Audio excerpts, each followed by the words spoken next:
Robert, I wanted to ask you, is there anything that you feel you haven't shared or something that's on your mind or intuitively in your heart that you're like, Jay, I have to share this on your podcast, or anything right now that's calling you? Well, the book that I'm working on, The Law of the Sublime, which is taking a long time, is probably going to be 3 years away or so, maybe more. So it's almost a little bit too much to tease people with it now. But it's something it's very important to me because back in 2005, 2006, I had meant to write a book on the sublime. It's a concept that fascinates me. And I got derailed by other projects. I did a book with 50 Cent. I did Mastery, Human Nature. And then I had my stroke. And the last chapter of the Human Nature is about the sublime, about confronting mortality. And so I go, this is the time to write this book because it means so much to me. And it's been brewing in me for 16 years. So there's something very, personal about it. And the idea is, I think a problem that a lot of people face today is that their minds are locked. They have only one way of thinking about things. They've become so conventional. And I know it's something, I'm not being judgmental because I have the same problem. So rigid about this is the way the world is, this is how things have to be, this is how my life has to be, this is what meaning is, this is where value is in life. And I compare it to like a circle. And being a social animal, our thoughts have to sort of stay within this circle of what ideas are accepted, of what behavior is accepted, of what conventions and codes there are. And the sublime is what lies just outside that circle. What isn't really something you're supposed to think, isn't something you're supposed to do, isn't a behavior or a value you necessarily are encouraged to have. But when your mind touches it, tickles it a little bit, you're like, whoa, it jolts you alive. There's another way of thinking. There's another way of being in this world. How exciting, right?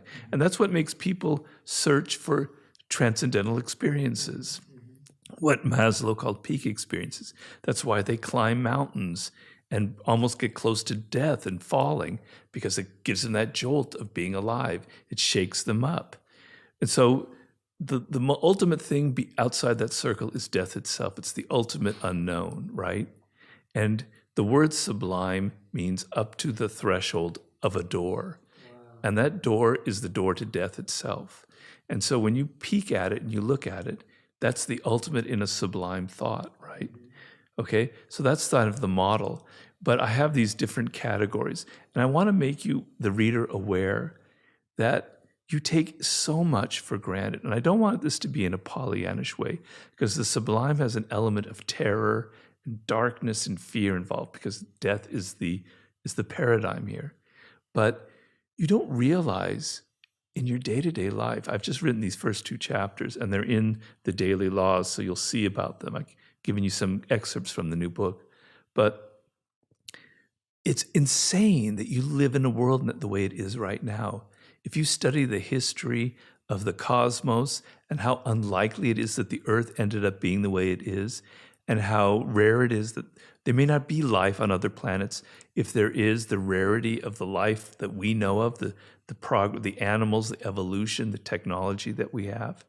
And then if you look at the course of evolution and how improbable it is that humans ever evolved, even existed, if an asteroid hadn't hit the planet 60-some million years ago, dinosaurs would still be around, on and on and on, multiplied by the 70,000 generations of Homo sapiens that preceded you. So let's say your parents had never met, you would not be here, Jay. You'd be combined in something else. Okay, and think of the narrow possibility that your parents hadn't met. Multiply that by 70,000 other generations, trailing all the way to the first Homo sapiens. It's astronomical. The odds that you exist, that you're breathing, that you're looking at a world with plants and animals, etc., is staggering. Yeah. And you never think about it. So I'm trying to make you think about things that you never think about in this book. And I want you to completely alter and make that going beyond the circle sort of more of a daily occurrence for you. So that's what's on my mind a lot right now. Yeah, I love that. Well, I look forward to that. I purposely didn't dive into it too much because I know that's all right. We need to wait for it. And I hope we get to have another conversation when that comes out. But no, we look forward to that. And I can agree with you more. The inconceivable is is such a beautiful meditation in and of itself, to meditate on the inconceivable nature of where we are and what's possible and what's around us. And it needs to be part of our daily life for that entrance into the splendor and how sublime it can be. So yeah, I love that. And we look forward to that. Robert,